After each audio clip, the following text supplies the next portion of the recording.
बाबू सा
सुभाष कुमार की ओर से 11 रुपये विधान है। भगवान सुख शांति दे।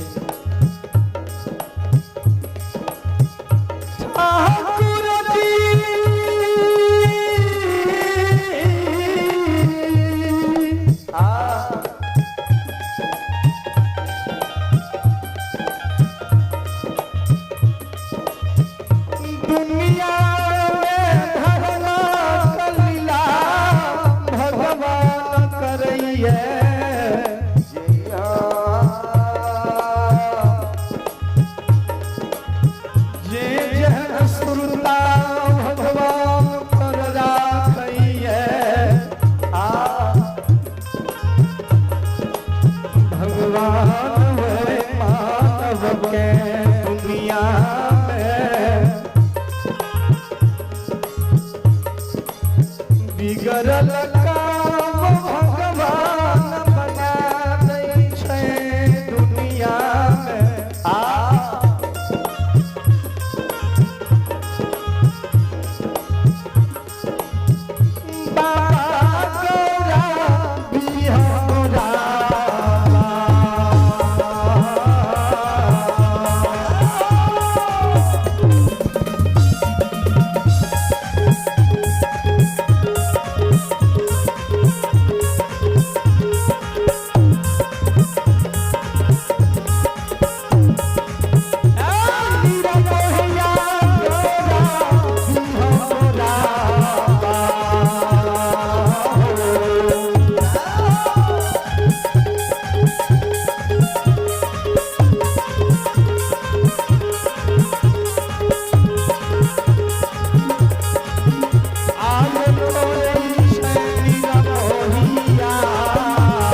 रानी का नहीं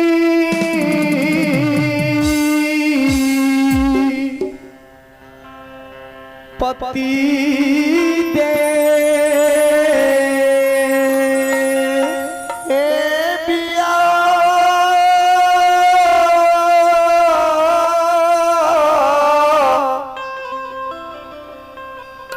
हे बिया हुआ पति दे स्वामी समय जे आब बीत गेले जा जवान रही परही में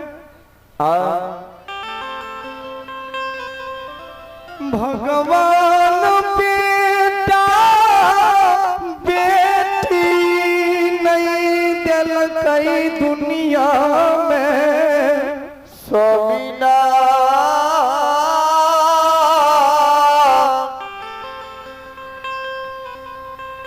ये चिंता नहीं कलिए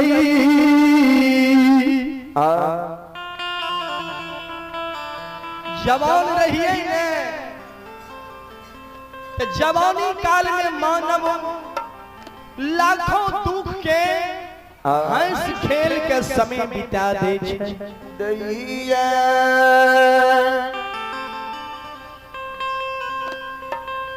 चौथापन बेसुमर जे होय छे से मानव के एक बेटा बेटी के जरूरत होय छे हर मां बाप के रानी राजा जुगल बाबा के चरण पकड़ के पररी में काम है स्वामी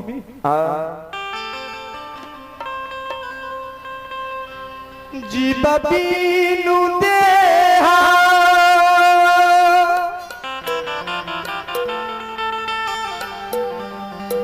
नदी बीनु मारी है स्वामी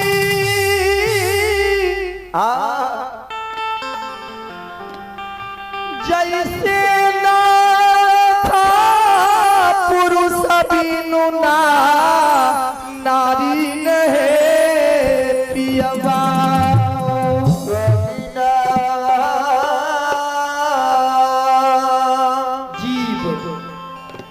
जीव बिनु देह नदी बिनु ना नदी बिनु बारी जना शरीर से जीव आत्मा बाहर हो जाए छे शरीर बेकार हो जाए छे नारी के जीवन एक पति के कारण बेकार हो जाए छे आ जे मां बहन के भगवान एगो बेटा बेटी नहीं दिल के ओकर जीवन अंधकार हो जाए हे पति देव आप चौथा पन समय बीत गेले भगवान ने हमरा दिल के बेटा नहीं दिल के बेटी आइए भगवान के दरबार में बड़े उदार दिल से अमित कुमार पिंटू कुमार बरियाही बस्ती भाई साहब की ओर से 51 रुपए की दान है और आइए सत्यम जी बरियाही बस्ती 101 रुपए की दान है भाई साहब सत्यम बाबू बरियाही बस्ती और आइए विपिन भक्ता पिछला टोला आइए बाबा की ओर से 21 रुपए की दान है उनके श्री चरणों में मेरा कोटि कोटि नमन है से के कारा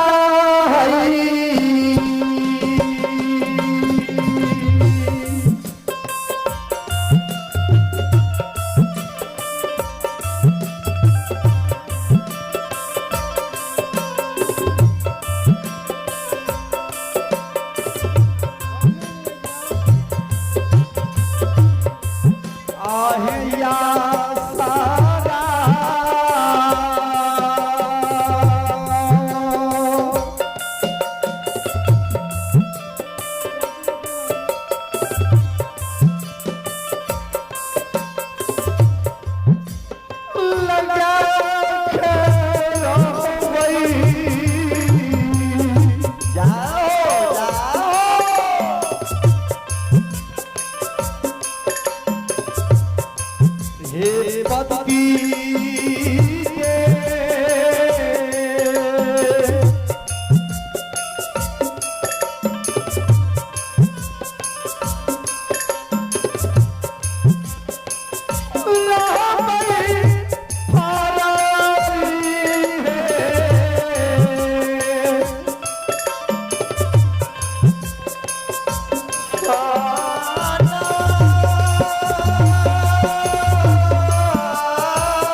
भगवान को बेटा बेटी जे देती हैं,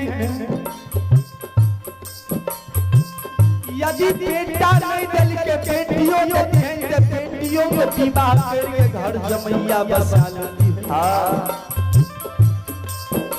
हे पतिदेव भगवान के बेटा नहीं दल के काल के पैर के बैठ किस तरह क्रिया कर्म क्या दे मर जब पररी नगरी में किस तरह क्रिया कर्म क्या देते हैं पतिदेव।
शिरोमणि बरियाही 21 रुपए की दान है।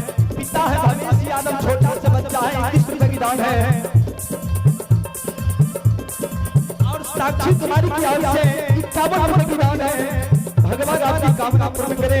और आइए हमारे रोशन केटरिंग बरियाही बाजार, आइए भाई साहब रोशन केटरिंग बरियाही बाजार प्रिंस वीडियो, उनके ओर से शानदार 100 रुपए की दान है। और आइए भगवान के दरबार में हरे यादव बरियाही बस्ती, आइए हरे यादव बरियाही बस्ती शानदार 51 रुपए की दान है। और आइए भगवान के दरबार में पिंटू कुमार, अमित कुमार बरियाही बस्ती बड़े उदार दिल से भाई साहब की ओर से फिर से एक बार शानदार 51 रुपए की दान है।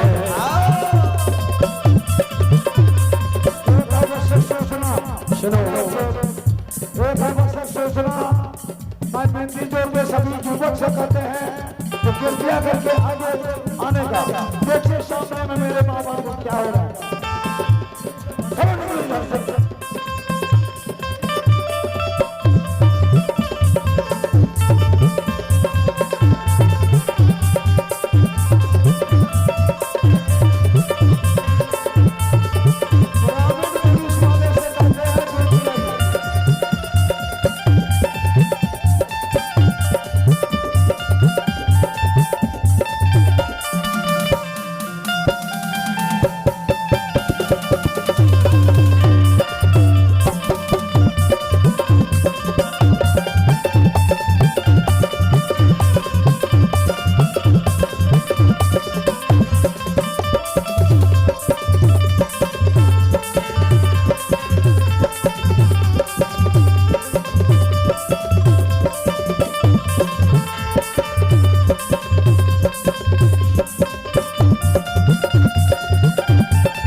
आगिया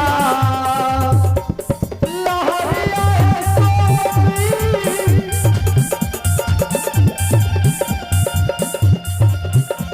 नदी में समाई जाय छई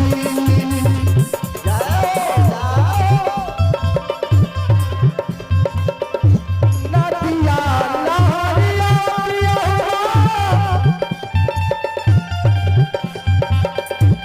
नदी में समाई जाय छई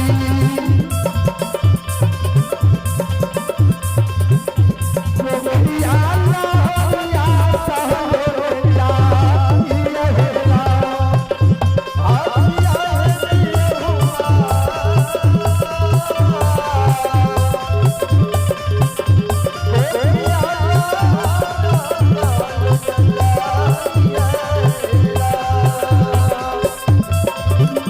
हे किया बाबा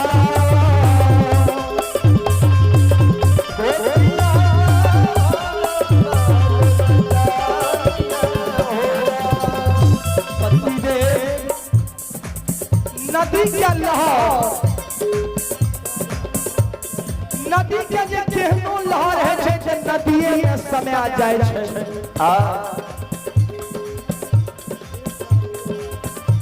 आगिया लहरिया सोनी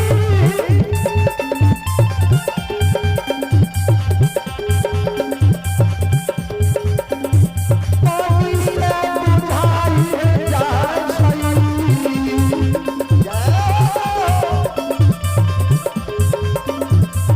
आगिया लहरिया सोनी पानी से बुझाई जाय छई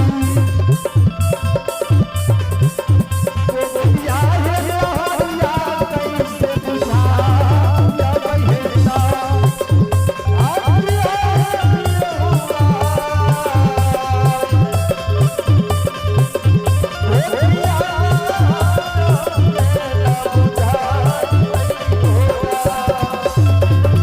भाई साहब रोशन कैटरीन प्रिंस वीडियो भाई साहब की ओर से फिर से 101 रुपए की दान है और आइए पिता है भवेश यादव पुत्र है हंसराज भाई साहब कनी धीरे बजे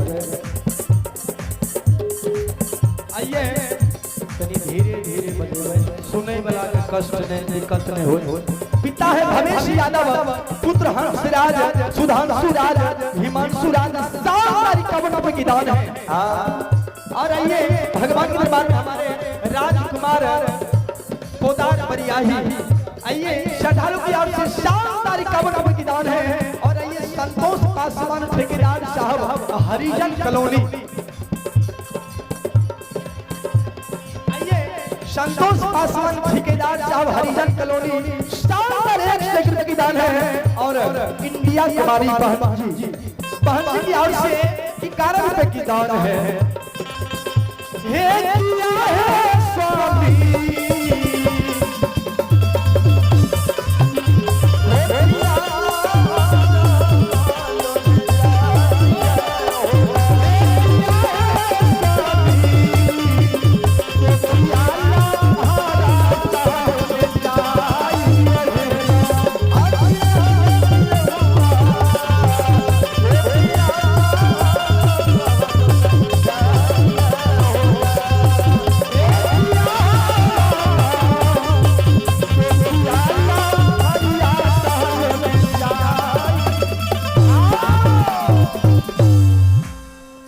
रानी काने जे है पति देव आप भगवान बेटा बेटी नहीं करते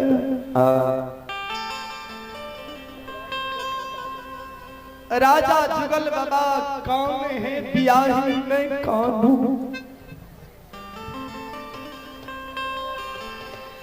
विधाता हमारा ले दुनिया में समंदा संडाल बनवई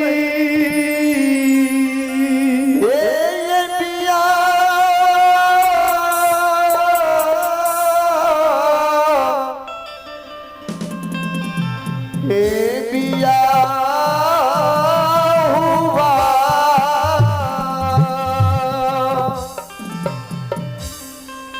यदि भगवान हमरा बेटा बेटी देती है तो कहिया नहीं देने रहती है। अब हमर समय छै, अब उम्र नहीं छै बेटा बेटी के, अब जे दुख भगवान देलके ए दुख के परवी में बिता देबै। नहीं कानून संसार में सबके भगवान बेटा बेटी देलके है। हमरा हसन के ढेर बाँझ मरोछनी बाँझ बाँझ छै।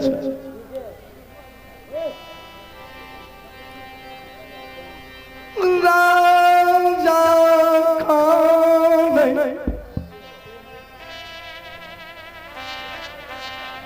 पररी में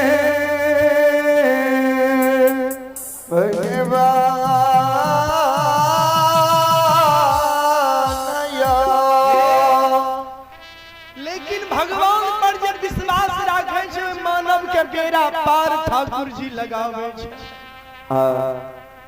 राजा रानी सब दिन धर्मराज के पूजा करे रहे पररी में। राजा के मन में विश्वास रहे जे भगवान एक न एक दिन पत्थर से भी दीप जनवावे छै।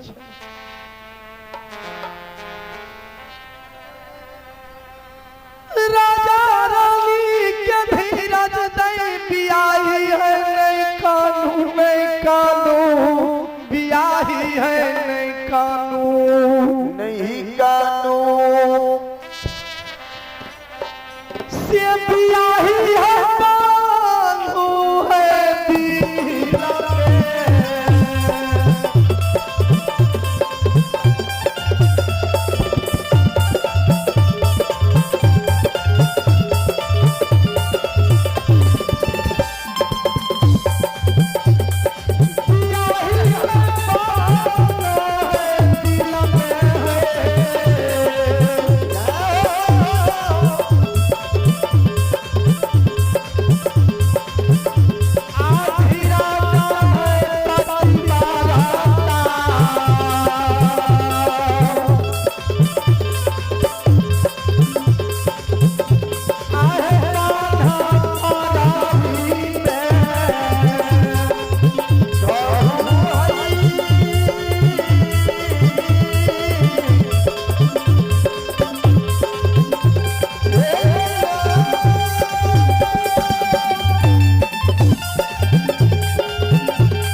ए भगवान के दया दृष्टि देखियो, भगवान पर जे अटल विश्वास राखे छै भगवान हुनका पार लगा दे छै।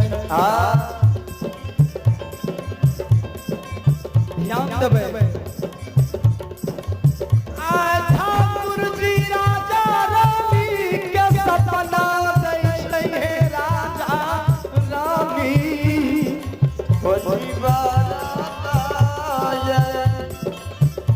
आह बांधिया है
रमेश पान भंडार।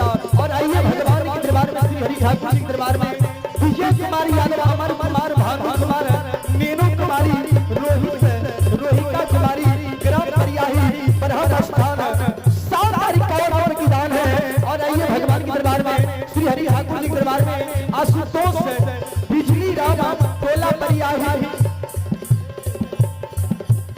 आइए आशुतोष बिजली राम टोला परियाही की दान है। और आइए भगवान के दरबार में हमारे सुबो यादव परियाही बस्ती 21 रुपए की दान है। और आइए हमारे लक्ष्मण पंजार बाबा, उनके पुत्र देवराज कुमार परियाही कॉलोनी भाई साहब की ओर से शानदार 51 रुपए की दान है।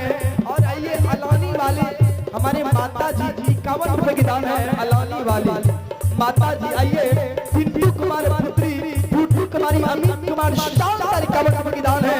और आइए हमारे बाबा श्री नारायण पंजार, जो हमारे परियाही धाम के बाबा बेनी के अनंत भक्त हैं, हमारे बाबा के ओर से इन नन्हे मुन्ने कलाकारों को आशीर्वाद स्वरूप 301 रुपए की दान है। आइए एक बार जोरदार ताली हो जाए। और बाबा बेनी की दाम का जोर से जयकारा हो जाए।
बचलिए अही में समाप्त करना है। और राजा जुगल बाबा के भगवान बेटा दे रहले ये पररी में आ कोई बेटा के भगवाने मारे छै। आ देखियो ई लीला बेनियो बाबा के पररी जे लेने रहे भगवान के ओई खातिर सखुआ से बेनी बाबा के पररी ले लिए धर्मराज। चलू ये धर्म के लीला बाबा लगन कहियो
भगवान कहलखिन हे बजरंगबली राजा जुगल बाबा पररी में तन मन हृदय से भक्ति राजा रानी करैया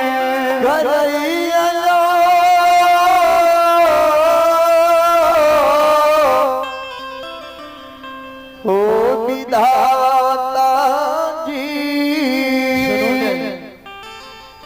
चलू न राजा जुगल खाओ के बेटा देवे पररी में और फिर बेटा दे के ओकरा मार भी देवे। अब बेनी बाबा के जे बचन दलिए सखुआ नगरी में जे जा सखुआ में रहब सोरी हेते सारा ने होते। बेनी बाबा के राजा मुगल से झगड़ा लगे में राजा के गौरव के तोड़वे। अब बेनी बाबा के हाथ से राजा जुगल बाबा के मरा बेटा के जिंदा करवे। नहीं है तो जल्दी से आने का कष्ट करें। बोना बाबू एक मिनट में पहुंचे देख पर भगवान राजा रानी के सपना सही छई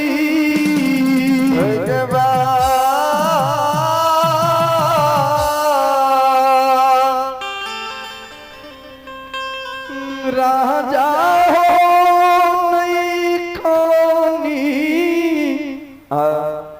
नई खानी राजा हो राजा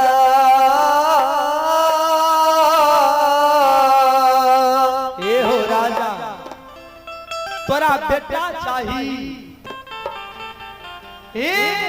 रानी बेटा बेटी के कारण ये कामे छो तोरा एना बेटा बेटी नहीं होय वाला छ।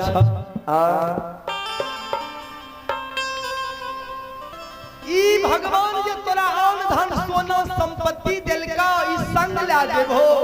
ई धन आज तक संसार में केकरो संग साथ नहीं गेलैया।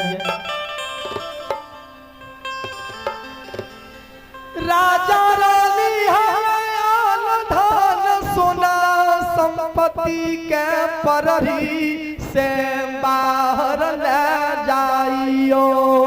जइया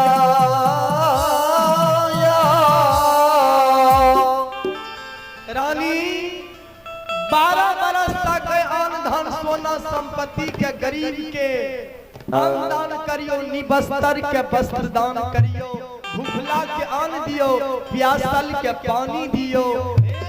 राजा रानी ताबहा बेटा के नैन देखबे,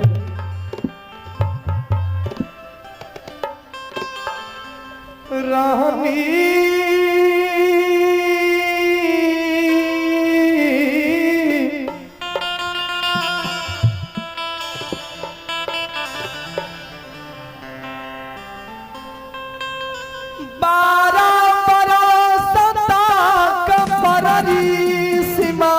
चौबटिया बाट पार भगवान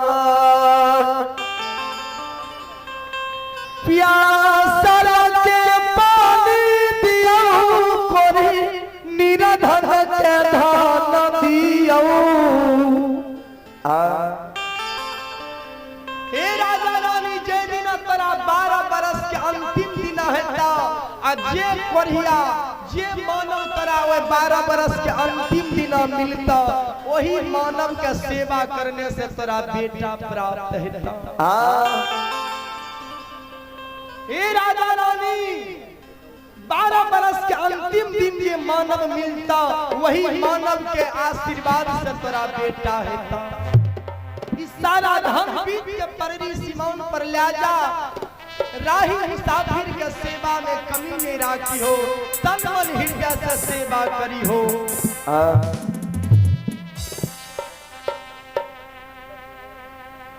आये सापाना के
शांति के दान दियो मां बहन, बैठियो, कोनो बात नहीं छे, बैठियो बैठियो, हम सब शांति के दान दियो मां बहन, कोनो बात नहीं छे, ओहनी पेदरा खदरा के बात छे, बैठियो मां बहन सागरा ये जे अपने बेटे के कृपा करियो।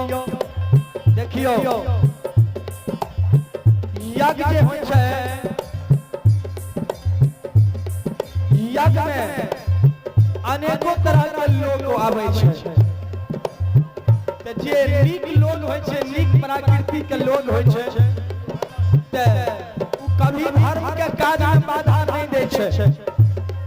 जे नीक लोग होय छै, नीक विचार के होय छै, कभी धर्म के काज में कभी बाधा नहीं दे छै। अपने सब बैठियो, हम हमारे बहन सागरा छै जे बैठियो आ हमर नबीवा भाई से सब सागरा छै जे माहौल के शांत करियो। ऐ सब से है जे कि वातावरण प्रदूषित होय छै, लोग के मन जे छै से धीरे धीरे दूर होय छै। जबकि धर्म के काज छियै, यह एगो बेनी बाबा का स्थान छै जे कई साल से दबाव भा रहलै है, लेकिन अपने सब शांति के दान दियो। नवयुवा सागरा करबै जे छोट मोट बात के लागे कोई भी तरह के समाज पर कोई बात नहीं आना चाहिए। अहाँ के कार्य छियै जे यज्ञ के सहयोग करना, सफल बनेना, ई हमर आग्रह है। और हर सुनो शांति के फल करे वाला लोग भगवान सबसे कहना शांति में भगवान से शांति लगा करके रखे। ये लोग धर्म के काज में सबको रोकने के लिए कोशिश करे, विफल करे ले चाहे भगवान का नाम लौटे आवे छै, रोकने की कोशिश करे।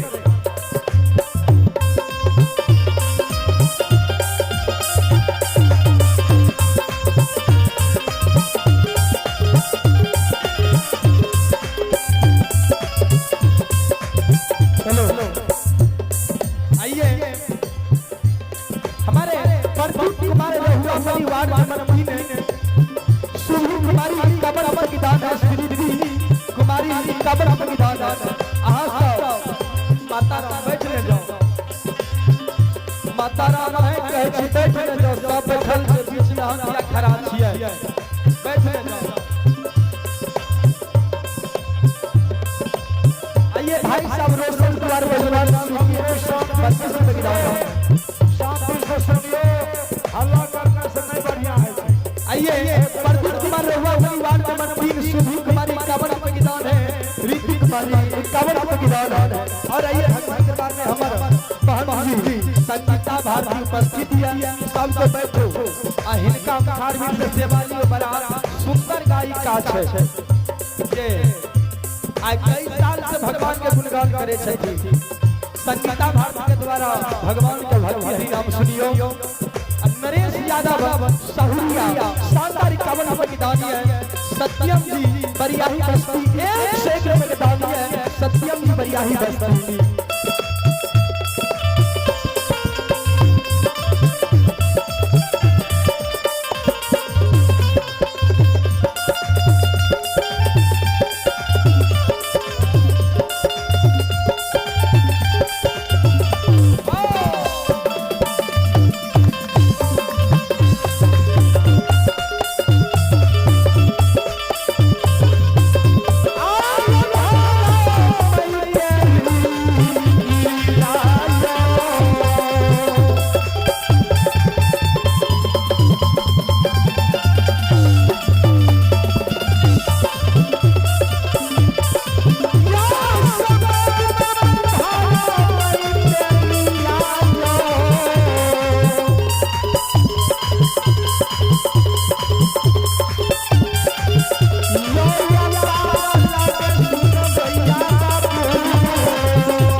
रविंदर पासवान का पुत्र जीवन से बाबू 25 रुपए की दान बना करके बैठिए। आप लोग शांति बना करके माता बहन सब बैठिए। आइए हमारे भगवान के दरबार शांति से बैठ जाइए। में जब दीपक तक मल्ली बैठ जाइए। भाई साहब दीपक मल्ली के बरियाही बाजार 51 रुपए की दान है। भगवान बैठ आपके जाइए, बैठ दरबार में। जाइए। बैठ जाइए, सुनो शांति से बैठिए। अब संसार